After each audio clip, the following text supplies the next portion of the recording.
Well, there's nothing worse than learning that you've been had. And many of us are waking up to the fact that we have, in fact, been had. Around the world, I am talking to people sharing similar experiences to what I'm experiencing here in Regina and many other people around my province that I have recently connected to. I have to tell you, I sort of parted company with a lot of people who I knew from my past. When I started speaking my truth, it was hard because I was a proponent of sustainability. I was a cheerleader, in fact. But I noticed the terminology being hijacked over the years. And it wasn't until I discovered Agenda 2030, and I'd always known about Agenda 21, it just was, again, it was too much information at the time. And honestly, it wasn't the time I needed to know about it. I spoke my truth loud and proud from 2005 till 10 in my magazine. I didn't make a few people happy, that's for sure. And while they thought they buried me, in fact, what they did was, and I have to thank them all for it, seriously, because I would not be sitting here today if it wasn't for them. In fact, they built this monster that is obsessed with letting us all know, and I don't care if you're Canadian, American, I just got a new gal from Slovakia contributing. It doesn't matter where we're from. We're all in this together now because the proverbial rug has been pulled from under our feet. In Terra, they call it the tower moment. And after you have a few in your life, and especially a big one, you actually come to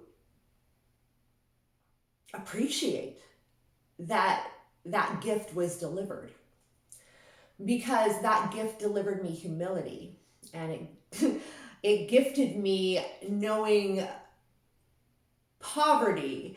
It gifted me with confidence, but mostly knowledge.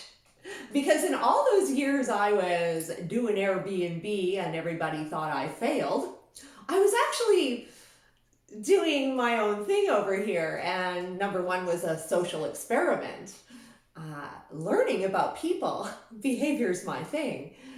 And I had a constant flow. 3 people in my house all the time. And I got to know a lot of really interesting people over the years, gain different perspectives, but also hear stories from on the ground, from other people from other countries, immigrants that were coming here. And it was super exciting in that regard. What I didn't realize I was learning in that whole thing was, with Airbnb, was that I was in a social credit program. It was actually rolling out incrementally. I was the first listing here in Regina for rooms. And that went back like 8-9 years ago. And of course, when it all started, it was very inclusive. It was easy. It felt safe. There were safeguards. But what happened over the 7 years was very interesting, because unbeknownst to me, a social credit program was rolling out. And every time we turned around, particularly in the last 3 years I was involved, the 2 years it went super fast, there were these incremental measures. changing the very nature of Airbnb. So when I actually got my account closed because I was speaking up, it was then I started reading about social credit programs in China. And all of it started to make sense to me because I had a practical application. So when I walked into my grocery store yesterday and I saw stage 2, what I identified as stage 2 of our social distancing program or re-socialization, because this is what it is. You see, right now people are still thinking, and many are, that we're going back to the old way. We're not. We're not. This is slated to continue on because what it is actually accomplishing right now is the very framework for the social credit program. The escalation of measures in the grocery store, including me removing my clean hands from my clean gloves, in which I had latex underneath. I did. I had no intention of taking off those gloves, but they made me go to their sink when I wouldn't use the hand sanitizer because I don't use that. They made me go wash my hands. Now, I did a little story on that on Facebook yesterday, and it was a very interesting experience because the whole dynamic changed in 1 week in my store that I've been walking into for 20 years.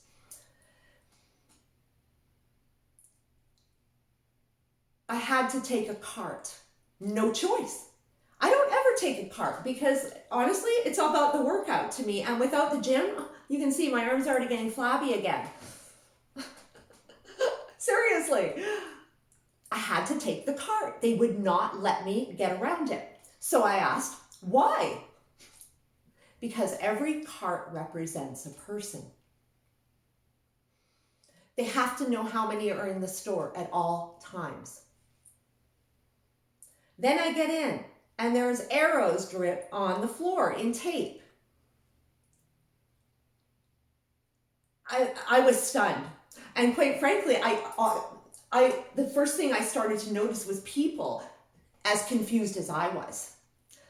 And then I saw people going the wrong way and they'd catch themselves. And then of course I was kind of like, and then I noticed I was doing it. So I burst out laughing. It was hilarious. Now this place was dead quiet, no action, no talking. It was like being in school. It was. And it was the program. Now, instead of us just being equidistant apart now, we're being told which way to go, which way to travel. I didn't know what to do when I got, I just needed something halfway through. Was I supposed to leave my cart and walk, or was I supposed to go all the way around? I felt like I was placed in a mouse maze to see what I would do. I don't like that feeling, I can tell you. But it was me bursting out laughing, and then I think I walked over to the fridge and I did this on the side of it, pretend. And a woman started talking to me. And then it was a dad with his 2 kids that they wouldn't comply. He was trying, but they couldn't understand it, and nor should they, because we live in a free country.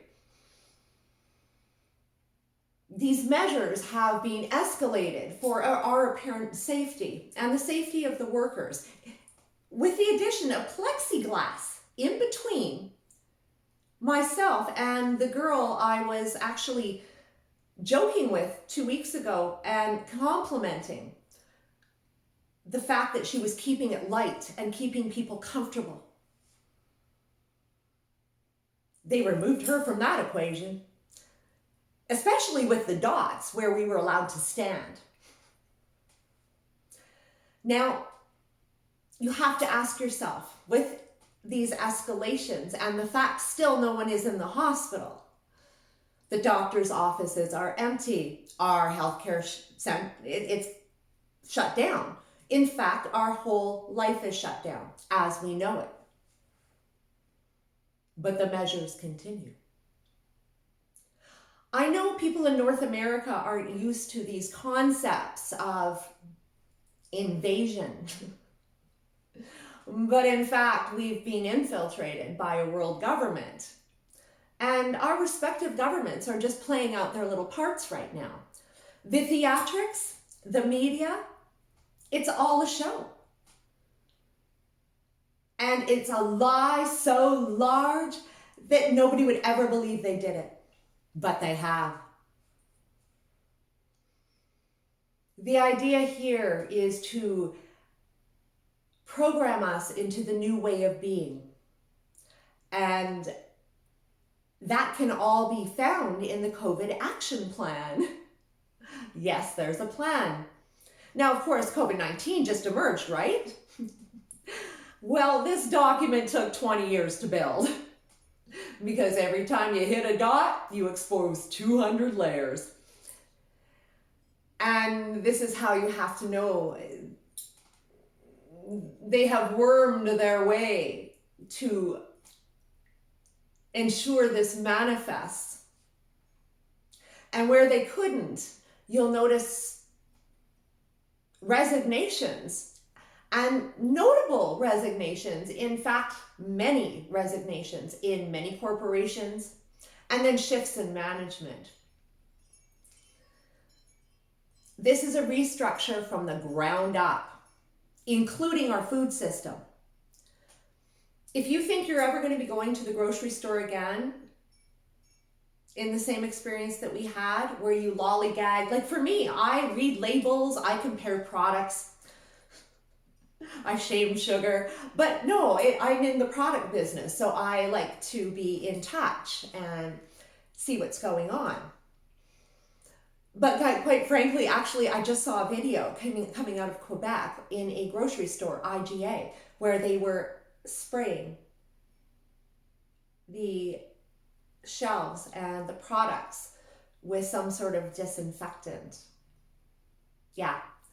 So maybe hanging around the grocery store is not a very good idea.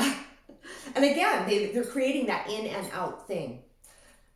The small business isn't going to make it here, kids. It's not going to happen. And it's meant to destroy them.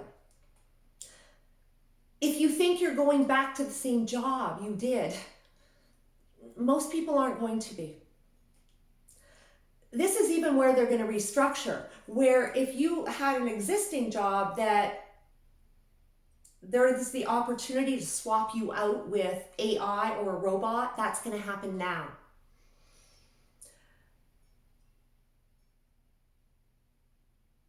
This is a really hard thing to say, but if we continue on this path of obeying a fraud, it's a fraud. We're allowing what's to happen next. These agendas I haven't talked about in depth yet because they contain scary material. And I need to learn it more. But one part of it is depopulation.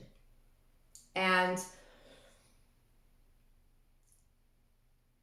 humanity is being, instead of being, okay, I guess what I'm trying to say is humanity, we grew up in the program thinking that it was the key goal here on Earth, but not to the New World Order. It's not. Humanity is a cog in the wheel, nothing more. It's about control, it's about power. And In free nations, again, you can't come in with bombs and guns ablazing. So what they have to do is work these things incrementally. And this is what we're going to find happening. All of a sudden, strange policies where you shop regularly. Radical change. No explanation why. People gone in positions that were there forever. They'll be gone. Every structure we knew will not operate the same. I was thinking about it last night and thinking it'll be just like going into a foreign country and knowing that that's going to be where you're going to be, like an immigrant, and having to learn how they do things. This is what they're doing. They are training us right now. Again, they haven't advised us. We need to stop buying into the theatrics they're putting on for us. The media, where they're intubating dummies. I mean, this is how desperate this is. But citizen reporter after citizen reporter is finding the same thing as we're seeing here.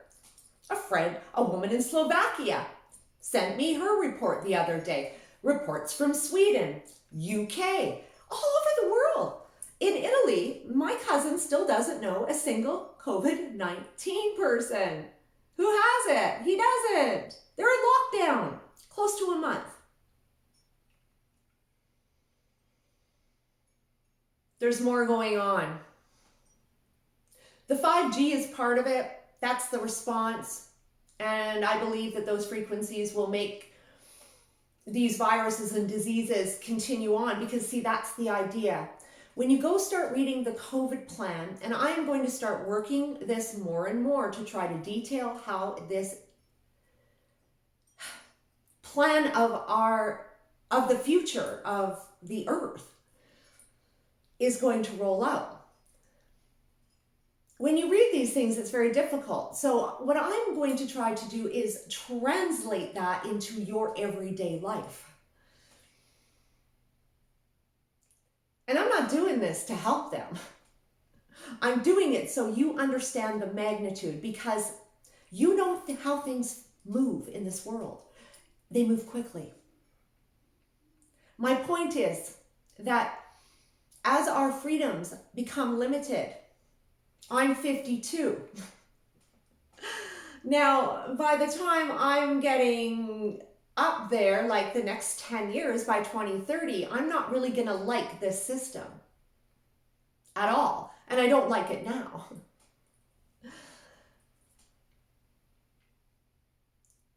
I'm going to be on my way out. But guess what? The new generation, they're not going to know any of it. They're determined, because they have literally blown up our world, and they've blown up the whole structure. And now they're laying out the plan. The only time to act is now. Speak out. And I know people are catching on. We need to talk to our friends and neighbors. We need to ask that basic question: who knows anyone with COVID-19? And think back to last flu season and how many people you knew with the flu. Because funny enough, they've seemed to disappear. Next week, we're going to be getting into why I think this virus is proliferating. And it's, again, I don't believe it's proliferating. I believe that people believe it is, but it's for another reason. And I'm seeing more and more evidence to support my case. At this point, we can't sit there and all we can do is get the best proof we can. And that means, for me, it's proving it to myself. I don't do this to prove it to you. All the work I've done on the research frontier has been to prove to myself without a doubt these things are happening. And when I convinced myself, I knew I had a mission to tell you. Thanks for the support, guys. Amazing. I put a post out last night about the grocery store episode, and I think we were at 230 shares this morning. That was insane. Thank you. These are the stories we need to tell. Not with memes, not with emojis. We need to say them in the words.